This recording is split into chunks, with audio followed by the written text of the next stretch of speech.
What's up guys? So ngayon guys, gagawa ko ng face mask. Apat lang ang ingredients niyan, aloe vera, rose water, egg, and powder milk. So ini milk.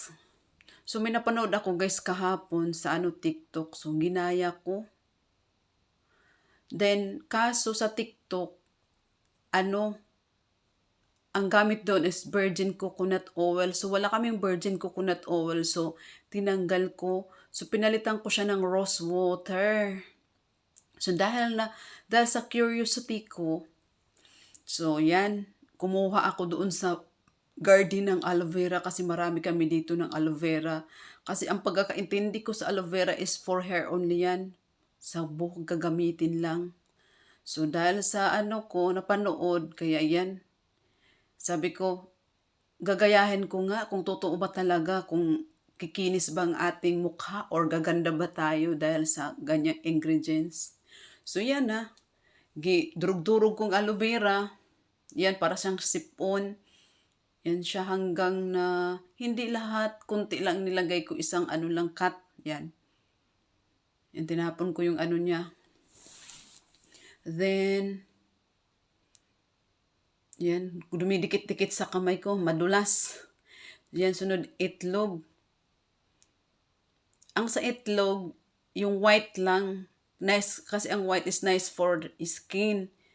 Yung naman, yellow is for hair. So, yan, separate natin ang tanggalin. So, ang white egg lang. So, ngayon naman, rose water.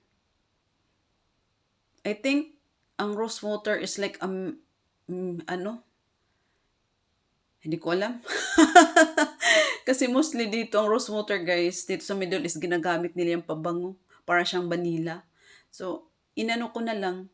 Kasi ko nabasa kung maganda din daw sa skin ang rose water. Yan na guys, nilagyan ko ng 2 spoon na powder milk. So, then, mix ko yan, Yan na siya. Para maging little sticky. Yan, mikos.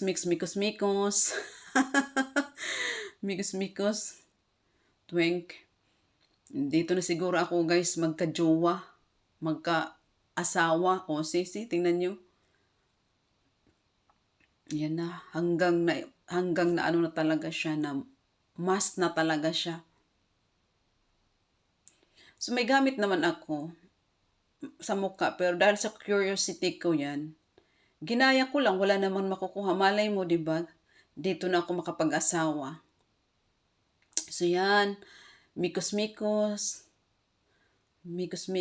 kagulays. So, ko medyo matagal-tagal talaga guys ang pagmimix yan.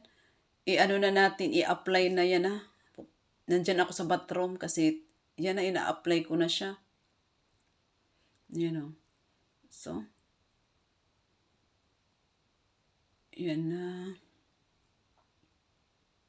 Mikos, mga kagulays. Sa gustong gumaganda, kumikinis ang mukha, ang inyong balat. So, ito, gayahin nyo ako. Madali lang naman ingredients kaya nandyan lang naman sa bahay. So, yan. Inano ko talaga sa mukha ko yan kung totoo ba talaga. Pero mga kagulays, 1 hour and 30 minutes ko yan nilagay sa mukha bago ko binanlawan. Pagkatapos ko yung nilagay sa mga kagulays, may maramdaman ka like magsikip yung mukha mo. Ka-imagine yung white egg. Parang mabinat ang mukha mo. Yan. Sige gulay. Gusto mo kasi gumaganda. Kuminis. So, yan na siya. Hindi naman siya malangsa, diba? May itlog kung hinalo. Hindi siya mabaho. Normal lang siya. Shout out pala sa aking mga viewers at sa aking mga supporters. Baka naman dyan, guys. So, yan. Hinod gadget ko ba? Yan, nilagyan ko dito sa may bandang kilay para mapantay ba, mukinis din. Yan na siya. Yan na. Pagkatapos yan guys, after 1 hour and 30 minutes, banlawan ko na. Yan na, nandito na uli ako sa bathroom. Yan na. inano ko na binanlawan. So, tingnan natin kung totoo ba talaga ang nakita ko talaga doon sa sa ibang apps. Parang walang pang pagkaiba, oh. Ganun naman din. Ay, medyo pumuti ang mukha ko, kuminis. Agoy. Yan na. Yan na siya, guys. Nag-pink-pink siya. Nag-pink-pink ba? Ay. Yan na siya, oh. Dandahan ko siyang inano. So, yan na, guys, ang result.